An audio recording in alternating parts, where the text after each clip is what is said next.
నమస్తే welcome to IDTV నేను మీ Lakshmi IDTV మన ఉనికి మన వాణి వార్షిక బడ్జెట్లో కేంద్రం సంచలన నిర్ణయాన్ని తీసుకుంది 12 లక్షల లోపు ఆదాయం ఉన్నవారికి ఇకపై పన్ను వసూలు చేయబోమని తెలిపింది దాదాపు 3-4 ఏళ్లుగా ఊరిస్తూ వస్తున్నా కూడా ఇంత స్పష్టమైన నిర్ణయాన్ని తీసుకొని కేంద్రం ఈసారికి మాత్రం ట్యాక్స్ పేయర్లకు గుడ్ న్యూస్ చెప్పింది అలాగే బడ్జెట్ కేటాయింపులతో జనానికి మరింతగా దగ్గరయ్యేందుకు ప్రయత్నించింది లక్షల మందికి మేలు చేకూరేలా కొత్త బడ్జెట్లో ప్రతిపాదనలు చేసింది ప్రస్తుతం ఓల్డ్ రిజిమ్ న్యూ రిజిమ్ పన్ను విధానాలు అమల్లో ఉన్న సంగతి తెలిసిందే ఇందులో న్యూ రిజిమ్ విధానాన్ని తీసుకొని ట్యాక్స్ చెల్లిస్తున్న వారికి కేంద్రం తాజా ప్రతిపాదనతో భారీ ఊరట కల్పించింది స్టాండర్డ్ డిడక్షన్స్తో కలుపుకుంటే సుమారు 12,75,000 వార్షిక ఆదాయం వరకు ట్యాక్స్ సున్నా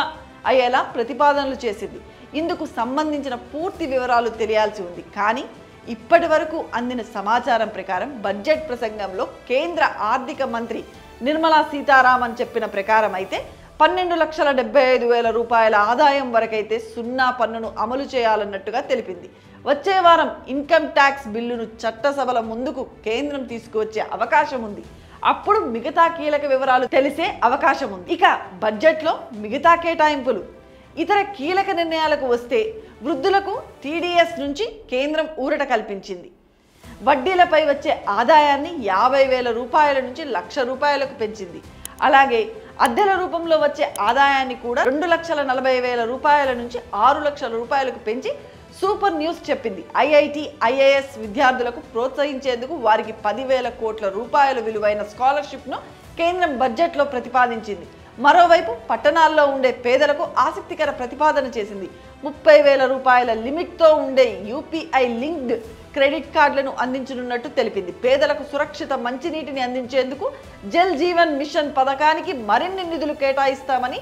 రాష్ట్రాలు కేంద్ర పాలిత ప్రాంతాలతో ఒప్పందం ద్వారా 100% ప్రజలకు మంచినీటి కుళాయిలతో నీటి సరఫరా చేసేందుకు ప్రణాళికలు రూపొందిస్తామని కేంద్రం తెలిపింది ఇప్పటికే ఎలక్ట్రానిక్ వాహనాల వినియోగాన్ని కేంద్రం ప్రోత్సహిస్తుంది తాజాగా క్లీన్ టెక్ మిషన్ కింద సోలార్ ఈవీ బ్యాటరీ పరిశ్రమలకు ప్రోత్సాహాన్ని అందించనున్నట్టు బడ్జెట్ ప్రసంగంలో మంత్రి నిర్మల తెలిపారు పరిశ్రమలకు ప్రోత్సాహాన్ని అందించేందుకు నేషనల్ మ్యానుఫ్యాక్చరైజింగ్ మిషన్ కూడా ఏర్పాటు చేయనున్నట్లు వివరించారు అలాగే 10 ఏళ్లలో 4 కోట్ల మందికి విమాన ప్రయాణాన్ని అందించాలని లక్ష్యంగా పెట్టుకున్నామని 120 రూట్లలో ఉడాన్ పథకాన్ని అమలు చేస్తామని మంత్రి తెలిపారు బీహార్లో గ్రీన్ఫీల్డ్ ఎయిర్పోర్ట్ ఏర్పాటు చేయనున్నట్టు ప్రకటించారు అలాగే స్టార్టప్ సంస్థలకు 10 కోట్లుగా ఉన్న రుణాలను 20 కోట్ల రూపాయల వరకు పెంచారు ఎంఎస్ఎంఈలకు ఇచ్చే రుణాలను కూడా 5 కోట్ల నుంచి రెట్టింపు చేసి 10 కోట్ల వరకు పెంచుతూ ప్రతిపాదనలు చేశారు రైతులకు అందించే కిసాన్ క్రెడిట్ కార్డుల పరిమితిని కూడా